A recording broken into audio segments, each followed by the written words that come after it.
And then here we go. All right, so we are live. Thank you everybody for joining another construction technology webinar.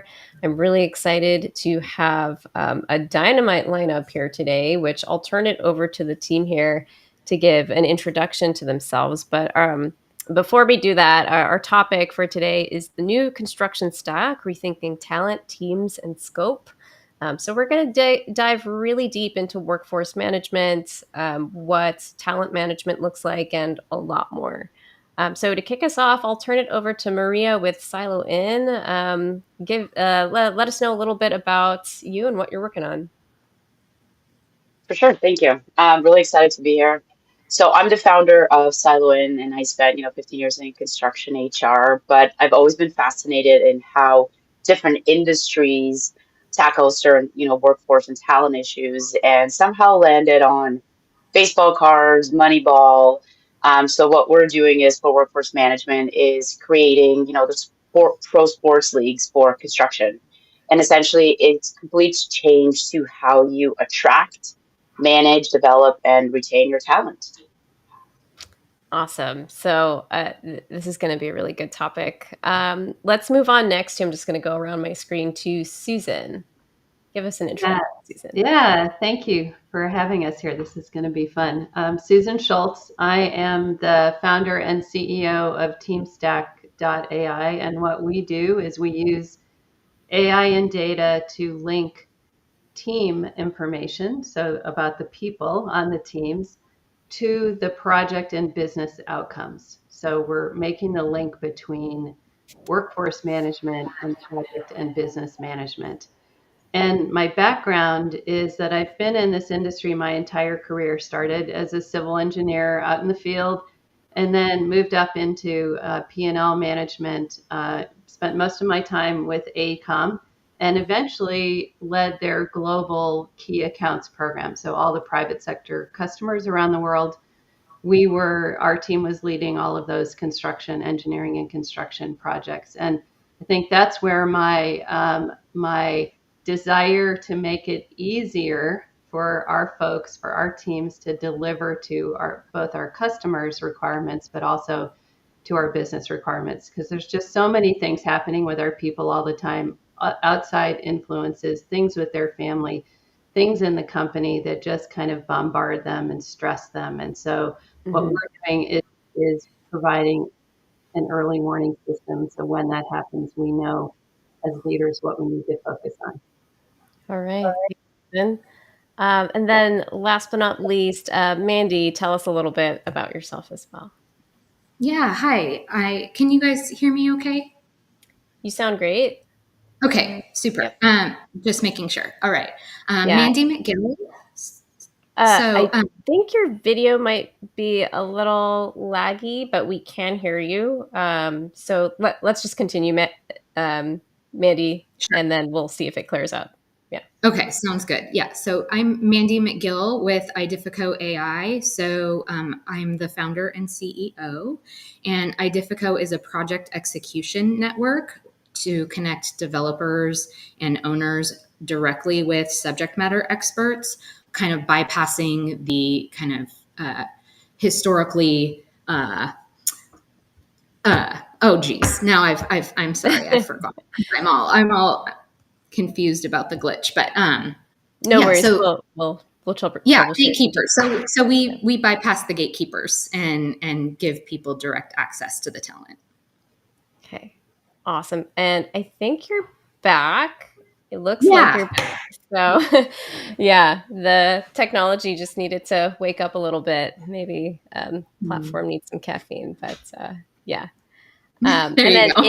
if it does happen again, maybe just try turning camera on and off again. The good old turn it off, turn it back on might help out. So looks okay Sounds now. perfect. So I want to open up the conversation today just with kind of reflecting back on the industry as a whole, which we hear it all the time. There's a labor shortage. We don't have enough team members that are skilled that can actually do the scopes of work that are coming our way. So when we look at the industry, how did we get here? Number one, and then how is it affecting our ability to recruit not just talent, but the right talent? And I know that's a big question there, but feel free anybody to jump in with any immediate thoughts on that.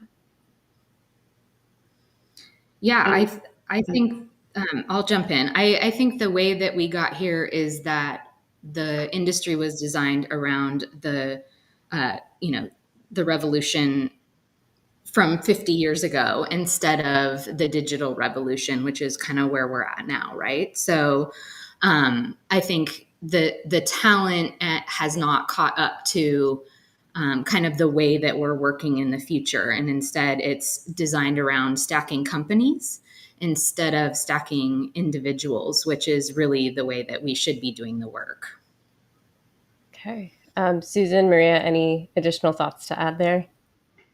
just to add on to what Mandy said. So, I mean, the big difference is that we have the gig economy now, and we never had that before. And so our, the way we did projects 50 or 100 or probably 500 years ago, to be honest, was they're very local, right? All the projects are very local. And so that's how we thought. We thought that we've just got to get the people in the right place. And the easiest way to do that back then, because we had no other alternative, is we have our own employees and we get them there. And then we have, some subcontractors, whatever, to deliver. But I think that's the big change is mentally, we still think that way. We think that the delivery has to come through us because it's this very local delivery.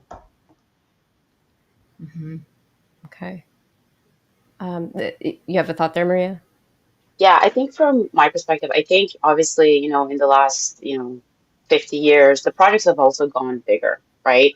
But the way that Very. we attract and retain talent has really remained the same. It's kind of like plug and place sort of in a way that like, okay, we have this person, we're going to move them over. We don't have this person, let's go externally, right? And I think because the projects and the amount of projects have gone so much bigger, and obviously the decline of going into the trades and into the industry, hasn't really been a moment to take a breath and think about who Mm-hmm. do we have? Like, can we potentially upskill our people instead of just always going externally and kind of just running on that hamster Mhm. wheel of like, okay, we've always done it. And it's very transactional in the way that how we're doing it, right? So I think there's an opportunity to change there, just if everybody had a second to sort of stop and breathe, right? Yeah, Yeah. yeah.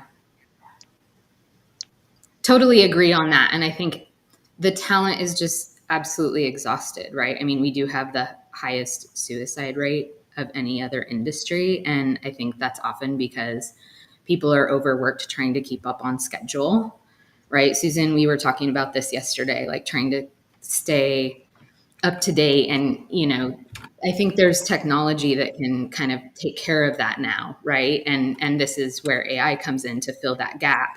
It's not really about filling your position. Like we're not replacing project managers, but perhaps the schedule can, AI can support the schedule in that way, right? So just thinking about ways that we can relieve some of that pressure that currently exists for the talent.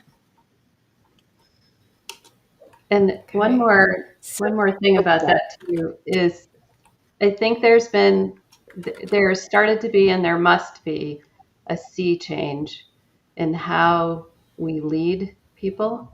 So, speaking from my own career, um, I was never selected as a leader because of any soft skills I had. I was selected because of my education, my experience, my technical Mm. skills, my management skills, and my leadership skills. And I think that I think there's been a change in how employees want to come to work, what they expect when they come to work, and what we need to make sure to give them when they come to work.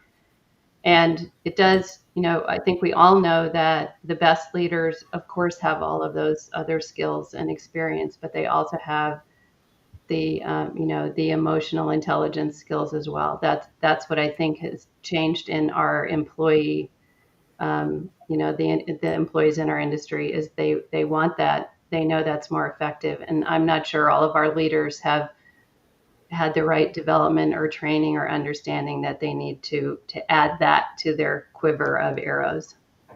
Yeah, it's really interesting because I think just before this talk, I was saying like my experience being on a construction team was okay. You get assigned your team, and then you're like, okay, I hope this goes well, and nobody really Mhm. thinks about what does it really take to make a successful team. So this is all excellent feedback. I do also want to let our audience know, so thank you so much for joining us, that you can ask questions, post comments, and share your thoughts in the comment or the chat box, depending on which platform you're on. So please do use that to ask questions, share any thoughts you have with our speakers here today.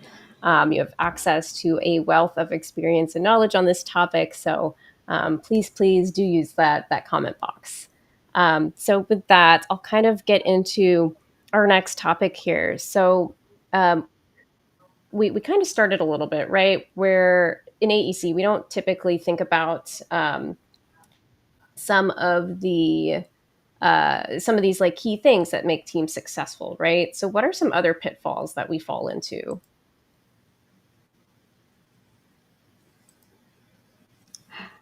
I can start. Yeah.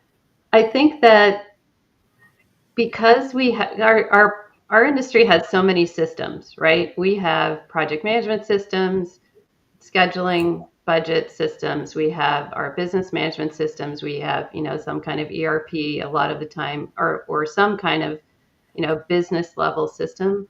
We have all of our design systems, so we're very system integrated. And I think that, or I wonder a lot in thinking about all of the projects and groups that I led, I wonder if sometimes we just kind of think that the systems are going to make it okay, right? If we just Mhm. like do the systems right, that everything will be okay. And the issue with depending too heavily on the systems, I mean, of course we need them, is that there aren't that many systems that are really looking at the employees, and certainly not a lot of systems that are looking at employees as groups of people. And then I'll just say, I think that HR and talent management often gets a bad rap. Hmm. They're not necessarily seen as solution providers or integral parts of management teams. And so I think there's just this Yeah. kind of natural divide where Yeah. our engine is our people, and yet everything that we look at, our systems that we look at, they're not related so much to the people. Mm. Okay. Thoughts, Maria or Mandy? Yeah, definitely agree that it's a systems based industry. I think it's kind of that bigger picture and the layers that exist within the system that is part of the problem. So I have a slide here that I could show. Yeah, feel Um, free to screen share. yeah, Um, just kind of like just so to help people kind of think through the bigger system that exists within the industry, because there's all these small ones and I think we do things different geographically. But what I believe about the system is that like the legacy layers are slowing us down like substantially. So here's the way that like we've always done it, right? So the developer is going to hire a consultant who's then going to, help you find the GC, get their three bids.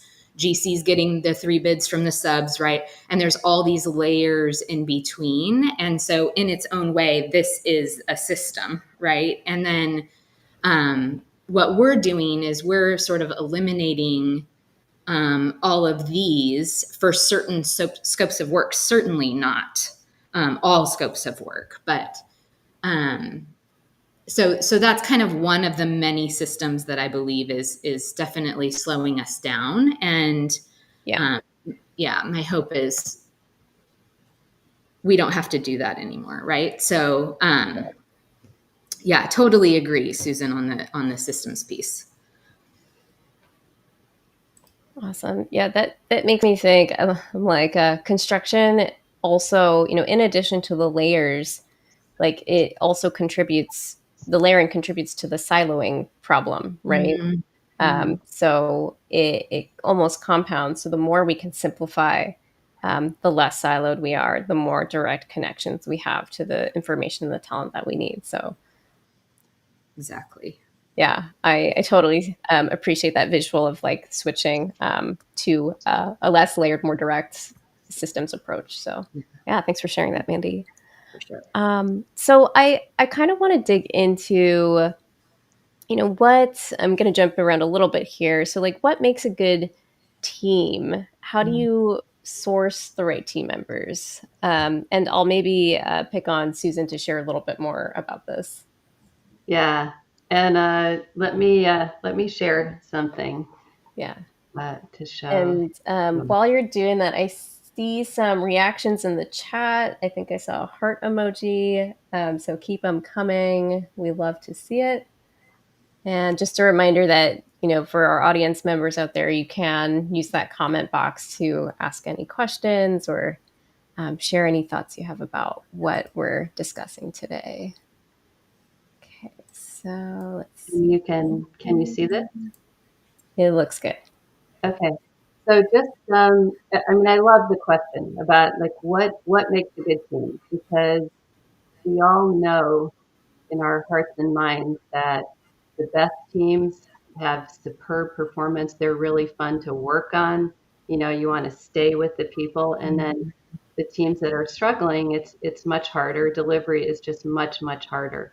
And so, just by way of background, the data that I'm showing you here is data we've collected from many teams. This is actually a very specific customer, but we've collected data from a whole bunch of different teams and created a series of old-fashioned machine learning models. So these are not the new ones where you need to worry about hallucinations. They've been around for about 30 years. They're predictive models, and so they're very well developed. And so what we do is we take that data and we predict the probability that the teams will be successful. And we also predict the probability that the project or organization will be successful.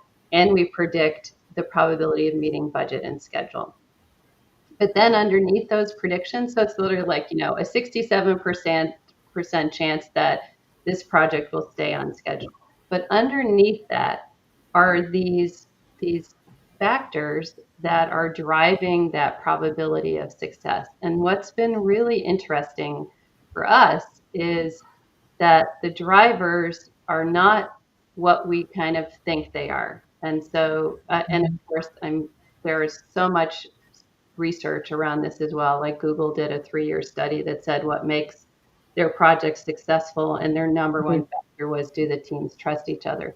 But what's interesting about this is if you look on the left-hand side, right, we tend to think when we're forming teams, a lot of the times we think about, does everybody have the right experience? Do they have the right education? Do they have the right skills? And what we're finding in our data is that it's actually the things that are driving the most of the performance is those psychological safety and emotional intelligence. And so what you can see here is every Wow. person and every team gets their own top 5 impacting factors, meaning if they could improve these, the probability of success would go up. And then just look at some of these, right? There's the team trust is everywhere.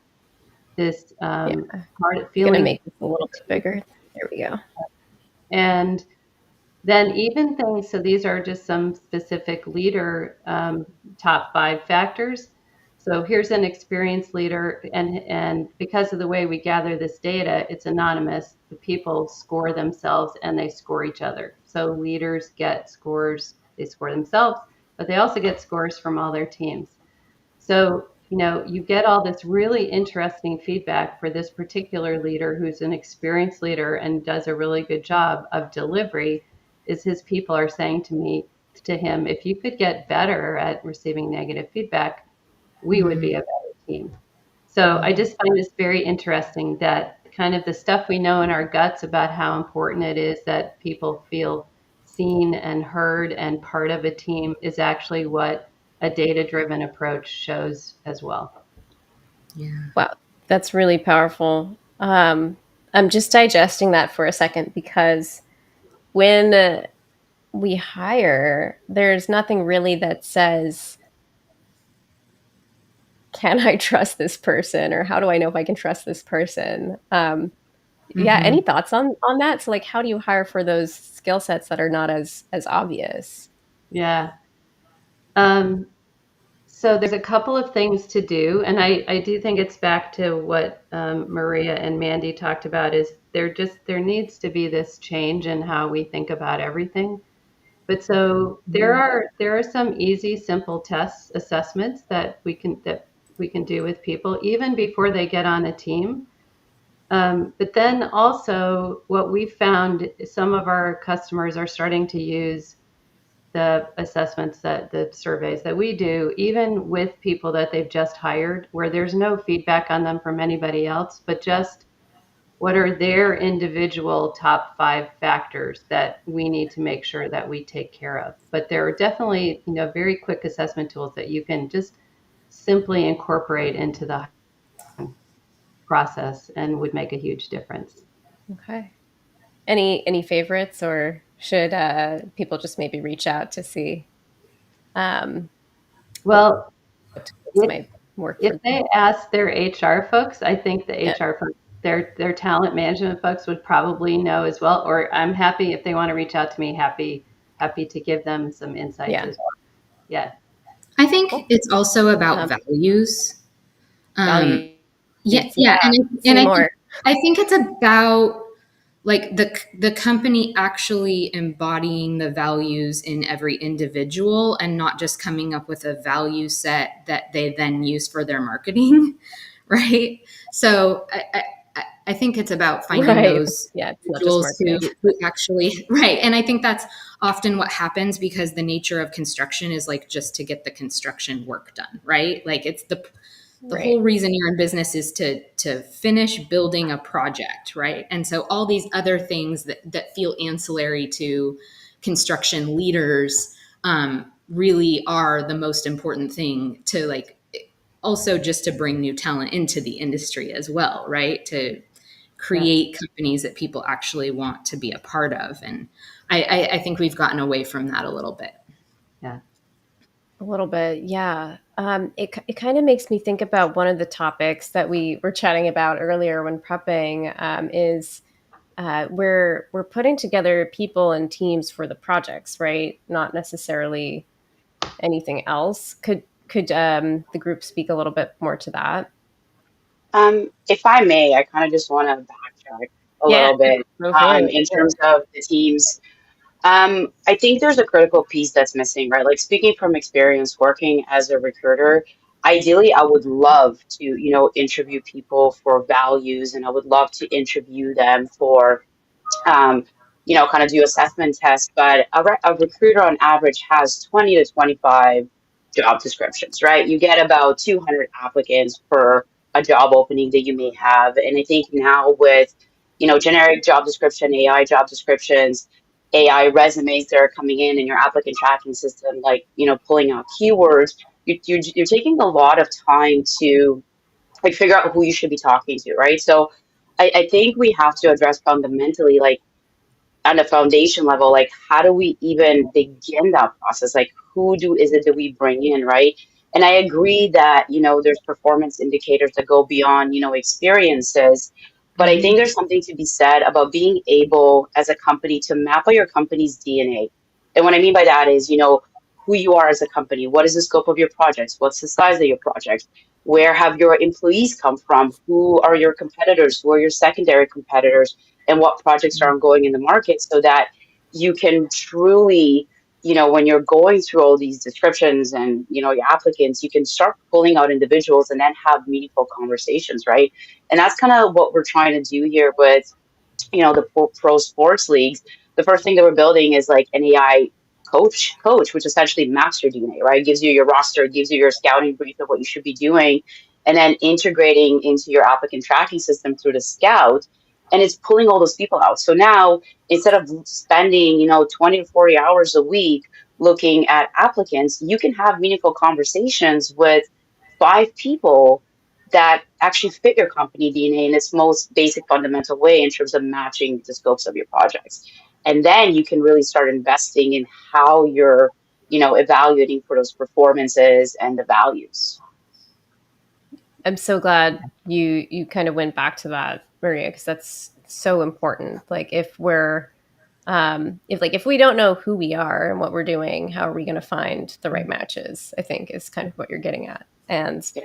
technology is a way to simplify that process. So we're not, like you mentioned, I think I was surprised by the number, like, what was it, 25 descriptions and 200 applicants per each, any role that's open. Like that sounds so overwhelming. So anything that can help simplify that and like cut through the noise and get to what's really valuable is 100% what the industry needs. Yeah. Susan, any thoughts, additional thoughts, or Mandy there? Just as I was listening to Maria, I mean, it comes back to maybe a misplaced sense of priority, because I mean the way I think about getting projects done and running a successful business is, and I think we all do underneath, is that it's actually all about the people, right? I mean, Yeah. like we can't build anything without some humans out there doing stuff, right? And yet I think about a lot of our priorities are on training people once they get in the door, or getting people on site and making sure they're safe, which is absolutely has to be there.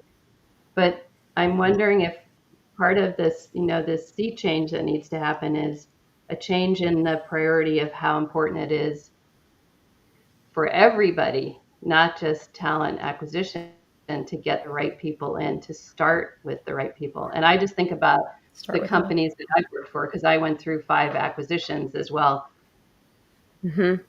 We didn't, I mean, we it was a priority, but it wasn't like, if we had to pick between, recruiting and, getting people out on a project, if we had to pick, we would pick the getting, we'd pick the revenue generation piece of it, right? Right. Yeah. So I wonder if it's a priority thing as well that needs to Yeah. shift. Yeah, it's so tough, especially in an industry where the margins are pretty thin to begin with. So it's always, I feel like this balancing act between, well, we have to stay afloat, but like, yes, we also want to have all these best practices in place for managing our people. So, Yeah. But I think it kind of goes back to, when you start a project, you're surveying the area that you're going to do work in, right? Because you want to make sure that your estimates are coming correctly and you're planning the work properly, so then you're not, kind of caught on with a fine or of that nature. But if we just took like a couple weeks to map out who we have, what skills they have, and to understand that, you won't have to choose between managing your talent internally hmm, or recruiting, because really what you've done is you've laid out that survey work that now makes it so much easier, right? And it's people think it's such a massive pause and it's going to take so much time to do it, but I think with the technology out there today, it's going to be seconds, which then is going to improve your business and the ability to staff projects, to complete projects on time, and to even more importantly, probably like expand into other areas in different sectors. So I think we just like somebody has to just take a little bit of a breath and like survey the yeah, fields. Yeah. yeah, yeah, And then absolutely, right? And surveying not just like their experience and their skills, but who are they, right? Who are they inside, right? But then I was also thinking about, what Mandy showed, because we before the call we were talking about that, it's just kind of a given that you usually, if you're delivering on projects or business stuff, you're going to get a kind of a B team with a couple of A players, because we pull the A players out, because we usually put the A players on projects where the company or the client is going to fire us, right? Or we had a really bad thing happen on site, right? Um, but why do we do that? And it's both because of what Maria is saying, like we don't know exactly. We kind of have our gut feeling. Mhm. It's that we don't know, like, is the A player on this team going to be an A player on this other team, which is what we're looking at. That's And then great. for Mandy, does the A player even have to come from your company? I mean, what if the A player was outside your company and it was that person was the right person to plug into the team? I mean, that's what I think is so cool about what all three of us are doing. But Mhm. because the A player, why do we have to put up with a team that where we could add some really cool people from outside the company and make them work way better? And Mandy, that's what you're doing. Yeah. Yeah, Yeah, Great absolutely. perspective. But I think what you're doing is you're talking about their kind of who they are inside, not just what their resume says. right. Which, so the A player in most cases is someone who has experience doing that kind of project. Yeah, But the real A player is probably someone who both has that experience, but also has like the socio emotional ability to, to lead and, and to be a team player. Right. So I think both together is like an yeah, amazing tool for, yeah, for building teams for sure. yeah. Okay, so I'm gonna jump in here. We have a question from John. So thank you, John, for sharing this question. So when you say the study is from different teams, what size and type of contractors is this data coming from? Really good question. What's our data source? Yeah. Is that based on what I showed, the data that we showed? Is is I that would what John meant? imagine. I would Yeah. imagine so. Yeah. Yeah. So our data set deliberately is from a really wide variety of sizes of companies. So from like an ACOM-ish kind of company, right? Because I have to be careful about confidentiality, but to very small subcontractors that are part of a larger delivery team, to medium and kind of medium-sized engineering and construction companies.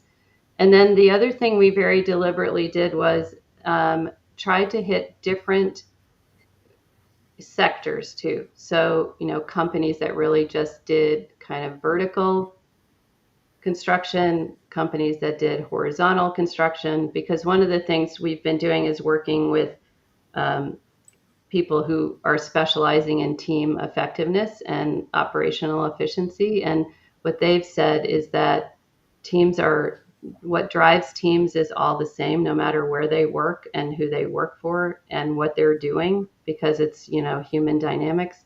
But we wanted to make sure to get data from a wide variety of company sizes and sector, different sectors as well. It's a good question, and makes sense too to have a wide range in there. So it's a pretty good mix of the overall industry, I guess, Yeah. is what you're getting back. So yeah, thanks for that question, John. And then also a reminder to the audience, we're about halfway through, a little more than halfway through. So do use that comment and chat box to let us know your thoughts and ask questions. So I mean, let's continue on this topic, right? So we're talking about um, systems that help us, find the right people, make us effective, ideally have better project outcomes. We're not always going to have the A team, but we can find the A team, and we have systems that can help us do that, which all of you are doing some fantastic work in this space. So, when we think about our legacy systems, the old way that we've been doing things versus, the way of the future, which is using tools like, artificial intelligence and other softwares. What does the new version of this construction tech stack look like for people in talent management? And maybe I'll pick on Mandy to kind of kick off a little bit more on that. Sure. Sure. Yeah, I think the word decentralized comes to mind. And I Mm-hmm. have a certificate in financial technology from UW, and financial technology is all about decentralization, right? So, Mm-hmm. right now, the control sort of lies in the hands of very large general contractors, very large kind of consulting firms. And so this idea that that's kind of the legacy, right? Like the what I shared earlier about the old way and then the new way. And so I just believe that work in the future, regardless of what industry you're in, is decentralized. So that means you can really work from anywhere. And it's not going to be, in 5 years, like this idea of office versus not office, I think is going to just naturally start to drop off, and we're all going to have this ability to work from wherever we want, and the tools and the AI that is coming. And I do want to say that I don't believe that AI is going to replace anybody's jobs in our industry. And Yeah. I No. also want to say that I think AI is a huge marketing tool by Silicon Valley. So please don't feel like if you're not building an AI company that you are behind in some way. You're right on time. We're fine. Like AI isn't going to replace us. But I do believe that we are going to start to see some of the kind of bigger players crack. I mean, we're seeing it already, right? Like I used to build teams for CBRE. I've had several individuals who are in very high up roles in CB, Mm-hmm. basically just go. They were let go with no um, warning, and so you're starting to see those kind of legacy layers crack. And I think what's going to rise up in its place is this idea of decentralization, being able to work where you want to work. And AI is going to start to be built into the layers that, or sort of the gaps that are missing in the industry. So that's kind of my thinking on sort of old way and new way. Yeah, that concept of decentralization really resonates with me, especially from seeing like other trends going on in construction tech and also from other industries as well. Mhm. Things are getting way more accessible virtually to anybody with internet these days. So yeah, I can definitely see that vision, um, and like it's happening. So we're experiencing it right now, I would say as well. Susan, a lot of head nods. Any thoughts you want to share as well? Uh, just totally agree, with one exception. And, I am new to AI. So as of 3 years ago, I knew nothing about AI and went and decided to go and do a program on AI and data because I felt like there was the next revolution was happening and I had no idea what it is. So I'm brand new. I am a cheerleader for AI because I can see Mhm. what it can do to free us up and to make our jobs easier. And I'm with Mandy as well. I don't think in our industry that there's going to be any kind of significant job loss from AI. I also feel that there will be opportunity. Let me put it this way. I do believe very strongly, and watching many companies, working with many companies, that the companies that choose not to use AI at all will be left behind because it's Mhm. literally like the next set Yes. of tools, right? So it's like the companies that decided not to use CAD. There That's a were good companies that made that comparison. decision not to use CAD, and I don't imagine that very many of them are in business anymore. So I do believe that companies should pick up AI, because it's so many amazing tools that can help our employees do more of the stuff that they're good at, and less of the Yes. grinding, boring crap that Yeah. they Yeah. have to do right now. So that Yeah. was my only add on. Yeah, I completely agree. I think it's more, I see so much fear based, like fear mongering out there. Yeah. And I don't know if it's from Silicon Valley or, or what it is, but every single time I turn on the news, it's an issue. Like, Yeah. like your AI is going to take your job. The reason no one's hiring is because of that. It's like, no, there are economic factors in play here. Right. Yeah, And there's a bit it's more not to the because story. AI is literally replacing it right now. Like, this is a situation that over the next 10 years, we'll definitely see AI sort of take over, but don't worry about it tomorrow, I guess was my bigger point. All right. Um, Yeah, Maria, Sorry, I wanna go. add two things to decentralization. I think with legacy systems, I think in construction alone, like any, let's say average size construction company can have, upwards of 100 plus softwares, right? Because everybody has the opportunities per project to go Yeah. and buy a particular software. And, what it comes down to is like everybody loves their toy, nobody wants to give it up. So I think, decentralization will happen. You will continue to see companies acquire more software. But I think where we can use AI is to, aggregate that data, to combine all that data, right? Like for me, it's more about combining talent data across all the projects. But I think that's where AI would be helpful because, we're always looking to make insightful, decisions and to focus on data and analytics, but we can't do that with all the unstructured data out there, right? So I agree it's not going to replace what we're doing, but I think there's an opportunity to use it in a way that is going to allow us to, first of all, determine what the problem is that we want to solve and then use the data and insights to figure that out.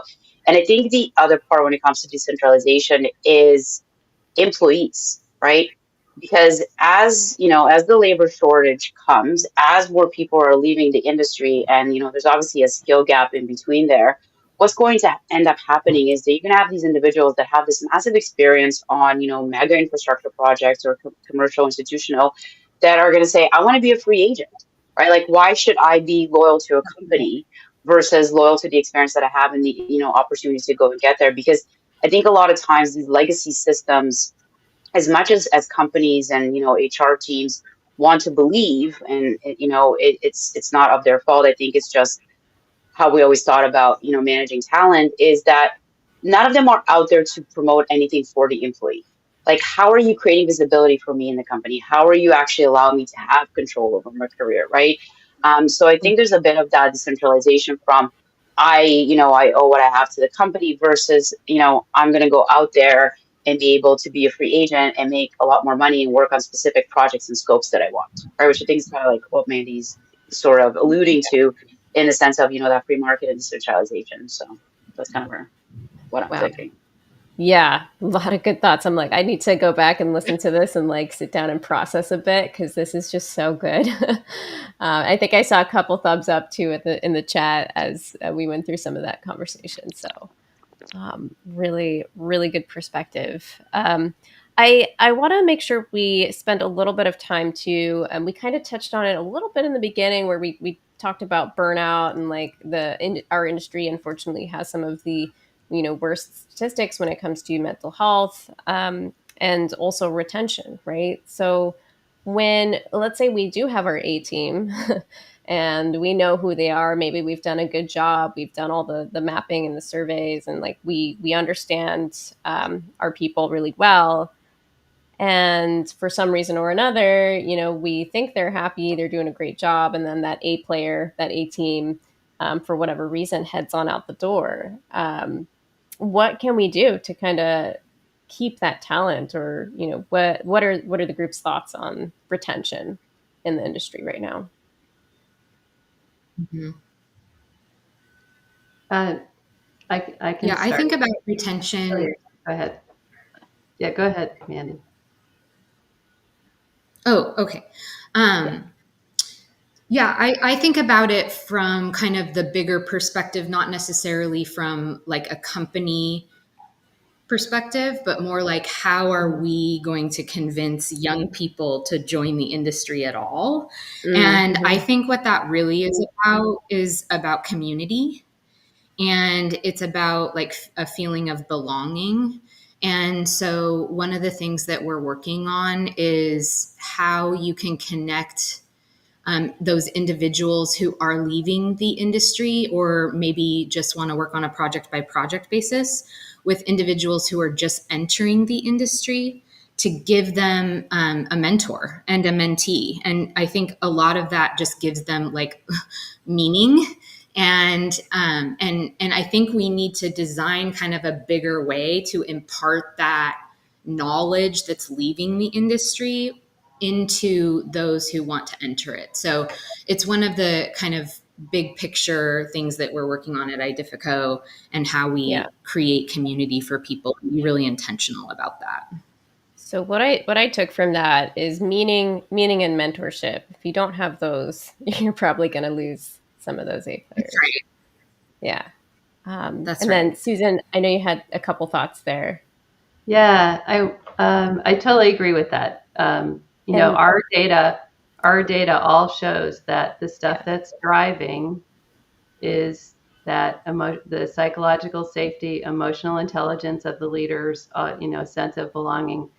And do then you have the slide? Is that do I you have a wanted to show, okay. yeah, I wanted Mhm. to show actually a different slide. So I'm going Not to do this one. that. Okay. If I, And while you're doing that, another comment for John, which I think this is wonderful. So thank you. Exactly what I was looking for. I'd love to have a conversation at some point about tech and what I see in my US and Canadian peer groups, CLN. Okay. Thank you. Absolutely. Fantastic. All right. So So is this this is so the, can you see my slide? it says, and by uncontrollable and unpredictable stressors? Is that the one? Yep. Okay. Yeah. Perfect. So a lot of what I'll go to this first. A lot of what we're talking about is, we're trying to deal with this reality in our industry, right? Where there's a lot of people, a lot of teams, a lot of companies, right? And Yeah. and they're all trying to deliver, right? They're all Mhm. trying to deliver, and so Chaos. and it's really hard. It's Yeah. really hard. Most of the time, it is quite hard, right? Every once in a while, we get something and it's a pretty easy project, and we're all just like, ah, this is lovely, right? But the other thing that we're dealing with is this one, which is, Mhm. we start with, let's say we start with the right plan, right? The way that we measure whether a team is okay, whether a person is okay, is two ways right now. One is leadership gut instinct. I think this team's okay, or I think there's something got wrong going on with this team, or I'm worried about this person, right? And a lot of our leaders have awesome gut instinct. Mhm. The, that's one thing. I'm going to come back to that. The other thing is that the systems that we use to measure team health and company health and people health, we don't do them regularly, like we do. And let's just say this is a 2-year project here, right? So we do an employee survey right here, right? Mhm. Which measures how are those people doing at that one moment in time. And we do it once a year, or if we're really good, we do it once a quarter. And we also do it way up at the top. We do it kind of at the business unit. We roll up the individual data into business units or project teams or whatever. So that's the other problem is we're because we haven't had the tools, and this is the power of the massive increases in scaling that AI and data have happened over the last 3 years. Before that, we haven't had the tools to say, how's everybody doing right now, and right now, and right now, and right now, Mhm. as all these things happen to them. So I think it's two things. One is, I'm just going to go back to unsharing. One of them is our leaders' intuition is not enough anymore. The Mhm. scale is too big. The people change too often. They need something that augments their intuition, and something that also says maybe your intuition isn't even right. And then those Yeah. young leaders that haven't developed their intuition yet, they need to have tools to do that. It's Right. or they have to have 20 years of developing that intuition, and we just don't have time. And then Mhm. the other piece, of course, is we are not taking the pulse of our people often enough, and it's because we haven't had the tools, and now we do. and that's one of the things that we're obviously doing. Yeah, when seeing that graph, it brought me back to like IoT sensors for other areas of Mhm. construction. Like, man, if we could Mhm. continuously monitor the experiences of our people and have that continuous feedback data, like data gives you the empowerment really to make smart management decisions, right? So Yeah, we're now at a place, this is so exciting, where we can get, the continuous people data, perhaps. That's how I'm making sense of it in my mind, yeah, to get us to make those better decisions. So, yeah, yeah. thanks for sharing And that. one other thing, because I think this is where what Maria is doing too could really fit in. So Hmm. we all know, right? A leader's intuition is based on large part by the loud voices on their team. Hmm. It's just Squeaky it. wheel gets the oil a That's little Mhm. bit. the human. It's the human nature. And so those employment the pulse surveys that we do the companies do regularly don't differentiate between the quiet people and so the quiet people may not even do the survey, right?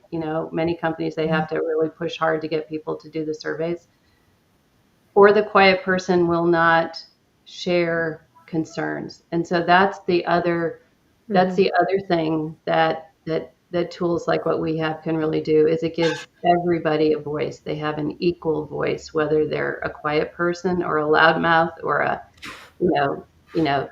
leader or an entry level employee. And that's the other piece of what we've got to do is make sure that everybody has a voice, because when you think about why people leave, like we just talked about, Hmm. they all the studies show, and we looked at this at AECOM forever. Like, was it they were leaving for money? And it was like it actually was never from money. It's they wanted to find a place where they belong and where they can grow and develop, and that somebody sees them and hears them. Yeah, Yeah, that That's right. human psychological need for yeah. community, right? We're social creatures, so it's powerful when you can provide that as an organization.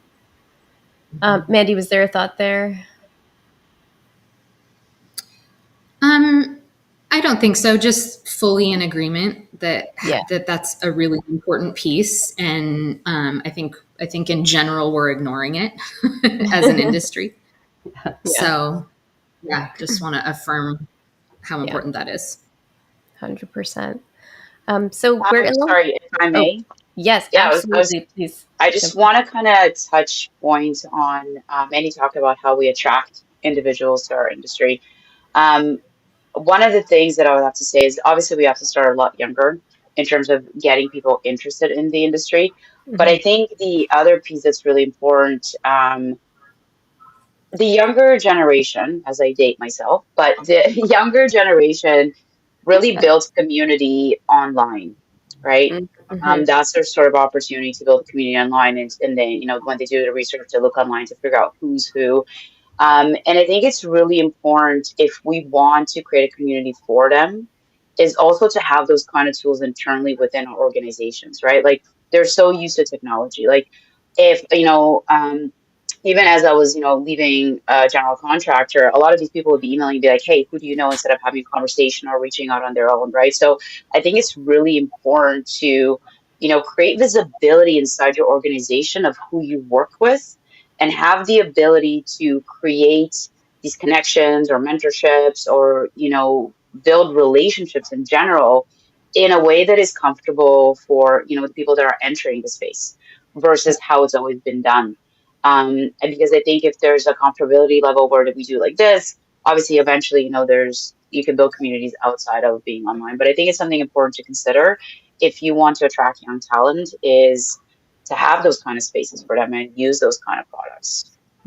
Yeah, 100%. It's just like speaking the same language, right? So Mm, if you want to get a source or like a specific pool of resources, maybe meet them a little bit more where they're at, which in this case is internet heavy. So yeah, yeah, I that. have a question. I have a question actually for all of you. So I think about what we need to do as an industry, where it's like every company has the things that matter to them, and they're like, okay, we're going to do K-12, or we're going to do the ACE program, or we're going to volunteer here, and we're going to introduce 50 kids to construction and hope that one of them like becomes a part of it, right? But I guess if there was going to be an organization that sort of led the entire industry in a strategy for recruiting more individuals into it, I guess my question is for you all, what would you see, like what organization would you see doing that? I mean, we've all been a part of this for a long time, so we know all the orgs, right? Like I don't know if Yeah. it's HE or I don't know, I'm just curious. My mind did go immediately to like trade associations, various Yeah. associations that are doing a lot of this work already. Maybe it's a new entity or something that kind of wrangles all of that in one place. Yeah. That's my initial thought, but for me, my 2 cents here is just I tend to fall back on, well, we just need to make construction really, really cool. And I think we are Mhm. doing that with bringing in technology and all these, really amazing capabilities. So Yeah. for me, it's something that makes us look so cool that everybody wants to be a part of it. But I definitely want to hear Susan and Maria's thoughts as well. Well, mine was, I can't think of anybody. So that's Mhm. very telling. Yeah. Mhm. I agree that the trade associations, they're kind of in their own sphere are definitely working on that, but I can't think of a single organization that is really got that as their front and center mission. I think it's part of all of the groups. Um, but I can't think of one that's like that's their primary mission. And isn't that interesting? Mhm. Yeah. Yeah. So, sorry, I'm gonna go a bit like left or right field, however you want to call it. But Yeah. I think if you want to recruit talent to the industry or make the industry cool, you may need to hire like essentially one of those companies that manages influencers, right? Because not nobody that is Totally. currently doing it, like, whether it's Yeah. a trade association and so forth, like it's you would have to like they don't necessarily have the potential reach, right? Or meet on the same level of the individuals they're trying to attract. So honestly, I would go to like the biggest agency that manages influencers, figure out a strategy with them, and then start building individuals within the construction industry to become those influencers on the platforms where Mhm. everybody's at. That's Okay. kind of So my spin on that. Smart. TikTok, we're looking at you, I guess. That's Right. cool, right? Right. Yeah. Yeah. Yeah. Yeah. But seriously, I mean, yeah, there's a lot of validity. I would not be surprised if, we give it a few years and see where we're at and look back, and there's all sorts of interesting, influential people in AEC that are doing Yeah. exactly that. So I think it's Yeah. almost starting a little Right. bit too, as we get more access to media and different ways of engaging. So, yeah. This has been amazing perspective. We have maybe 1 or 2 minutes left. So for our audience, if you have any questions, now is the best time to ask. Also, the comments and questions will be accessible after the event, so we'll be able to see and respond if you still want to ask something that we're not able to get to live. And then I do want to close out. If we could just maybe go around for our speakers and just share, one last thought, and then if anybody in the audience is interested in reaching out, where they can find you. So I'll go around my screen. So start with Susan, then Mandy, then Maria to close us out. So Susan. Okay. I think my one closing thought is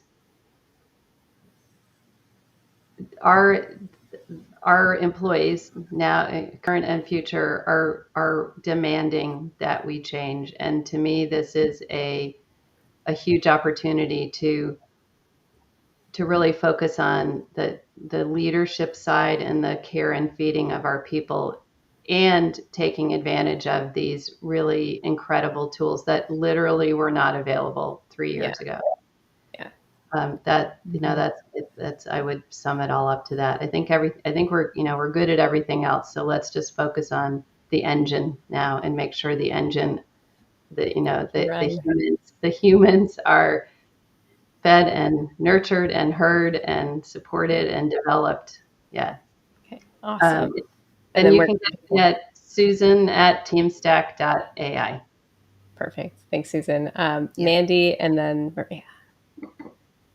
Sure. I just want to say thanks a lot for having me, Erin and Maria, for inviting Yeah. me to participate. It's been a great conversation, and I just really admire all of you and the work you're doing. So appreciate being here. You can reach me at mandy@idifico.ai or reach out to me on LinkedIn. Fantastic. And Maria, bring us home with closing thought, and then where can people find you? For sure. Thank you once again. Like I love being here. I love this group. Yeah. We've connected before and love reconnecting. I think talent doesn't have to be boring. I think we kind of have to step out of how we thought about things, how we do things, if we really want to make any kind of, progress in the space. And sometimes it's okay to, peek out of your, other construction side and see how other industries are doing it to figure out how you can maybe improve. So I think that's kind of, my parting thing is don't be sort of stuck on that hamster wheel. And in terms of reaching me out, I would love everybody to visit my website because we just rebranded Yeah. for, Construction Pro Sports League, and you can just reach me at maria@sideline.com. Perfect. All right. Well, thank you, everybody. We're just a minute over time, but we actually have a bunch of people still in the audience. So thank you all for hanging on here for the very end. Really appreciate it. This has been, I feel like we need a part two to really dig into some of these topics, but loved having all of you on. Thank you, thank you, thank you for sharing your expertise. And we'll hopefully connect again soon. So thank you all. Thank you. Thank you. Great. Thank you. Take care.